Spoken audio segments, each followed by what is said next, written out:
তীব্র গরমে পুড়ছে খুলনা অঞ্চল। মাথার উপর প্রখর সূর্যের তাপ বেড়েই চলছে প্রতিদিন। উত্তপ্ত বাতাস আর ঝলসানো রোদে চারিদিক যেন অগ্নিগর্ভ। পরিসংখ্যান বলছে প্রতি বছর গড়ে 1 ডিগ্রি সেলসিয়াস তাপমাত্রা বাড়ছে এ অঞ্চলে, যা অদূর ভবিষ্যতের জন্য হুমকি স্বরূপ।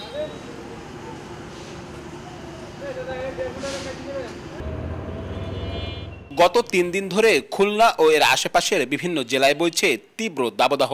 রোববার ও সোমবার খুলনায় তাপমাত্রা ছুঁয়েছে 40 ডিগ্রিতে। তীব্র এই গরমে হাঁসফাঁস নগর জীবন। অতি প্রয়োজনে ঘর থেকে বের হওয়া মানুষ ভুগেছেন অস্বস্তিতে। প্রচণ্ড রোদের কারণে স্বাভাবিক জীবনযাত্রা ব্যাহত হচ্ছে তাদের। প্রচণ্ড গরম, মরুভূমির মতো মনে হচ্ছে। এখন যে পরিমাণে গরম অনুভব করতেছি, মনে হচ্ছে জীবনে প্রথম এরকম গরম পাচ্ছি এই বছর। প্রচণ্ড রকম গরম পড়ছে এবং জনজীবন অতিষ্ঠ বলা চলে, যেটা সাধারণ খেটে খাওয়া মানুষের জন্য একটা বিরাট অন্তরায়। এই গরমে তো মানুষ যারা কর্মজীবী এরা খুব আয়ু পর্যন্ত কমে যাচ্ছে। আবহাওয়া অফিসের পরিসংখ্যান বলছে 2020 সালে খুলনায় সর্বোচ্চ 34.4, 2021 সালে সর্বোচ্চ 36.4, 2022 সালে সর্বোচ্চ 35.2, 2023 সালে সর্বোচ্চ 41.3 এবং 2024 সালে সর্বোচ্চ 42 ডিগ্রি সেলসিয়াস তাপমাত্রা ছিল।